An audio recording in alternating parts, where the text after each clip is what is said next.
Vitória para dar ânimo, mas muito além disso, foi uma tunda. Mas é um laço, não tem como fugir da expressão tunda. É bem boa, bem boa de falar e muito mais quando não é com a gente, né? A gente botou o Santos na roda e fez o Santos se perder desde o começo do jogo. E tudo começa na habilidade individual do Wanderson, depois de um pivô muito bem feito pelo Valencia para segurar a bola tempo suficiente para o Wanderson se deslocar de maneira precisa naquele gol contra.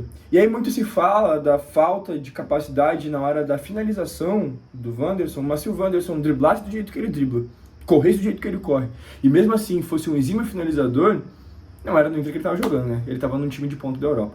Então a gente espera que ele, né, cada vez mais evolua nesse fundamento, seria incrível. Eu acho que Eduardo Cudê é aquele treinador que faz...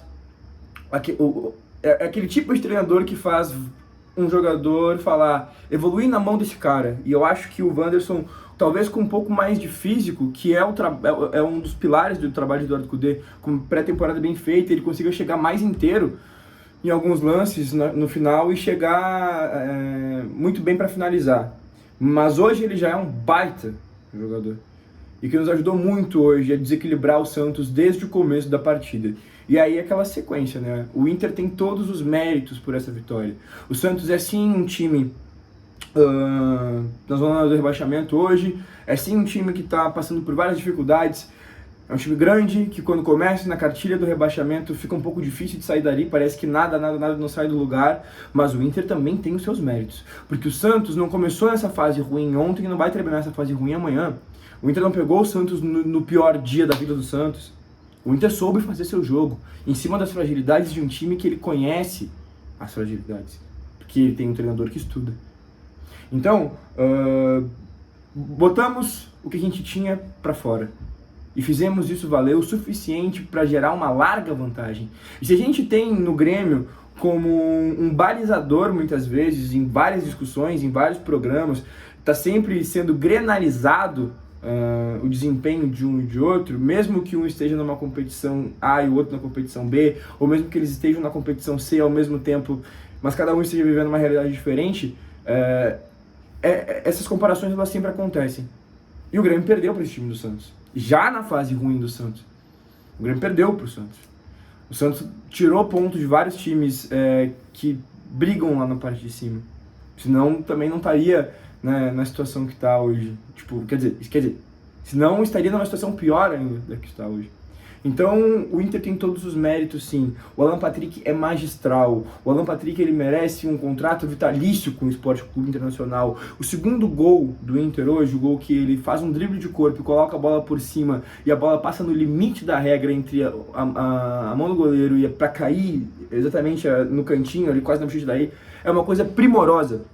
É talvez um dos gols mais bonitos que eu já tenha visto no Beira-Rio. Estou muito feliz com a atuação do Inter, estou muito feliz com a mentalidade de não querer estacionar o ônibus a partir do momento que entendeu que a vantagem já era suficiente para vencer a partida. O Internacional demonstrou força, o Internacional demonstrou vontade de vencer e, muito acima disso, pareceu gostar de jogar futebol, coisa que eu não via há bastante tempo.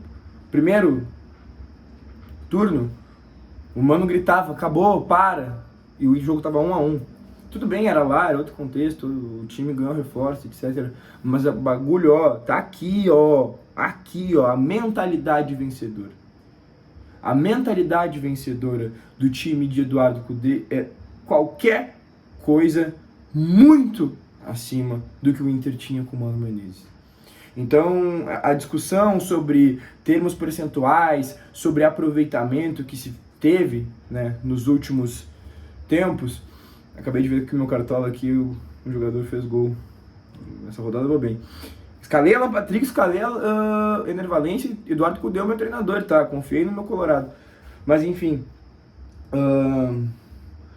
a discussão dos termos percentuais, ela até pode fazer algum sentido. O time do Celso Roth lá em 2000. Cara, contexto. Teve vários empates que o Inter teve com o Eduardo Cudê, que foram bons empates. E vários resultados que foram ruins, empates ruins ou até mesmo derrotas, que foram muito na conta do que o Inter estava vivendo em relação à Libertadores. E quem vai julgar? Porque na época todo mundo estava dizendo, não, tinha que fazer isso mesmo. Agora querem tirar aproveitamento da onde? Vai melhorar. E não dá pra gente ficar, venceu, tá ótimo, perdeu, meu Deus. A gente não pode cair nessas. A gente tem que ter uma singularidade no pensamento e entender que as coisas são lineares.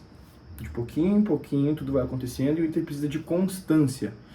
Claro, precisa engrenar aí, vencer mais e precisa demonstrar na tabela. Mas se a gente não tiver o melhor dos resultados na quarta-feira, não significa que está tudo fora. Assim como esse 7-1 não significa que está tudo bem. Então, vamos devagarinho. Vamos começar a falar em Libertadores quando a gente chegar pelo menos na primeira página. Não é momento de ficar falando, vamos chegar na Libertadores. Não, não, não.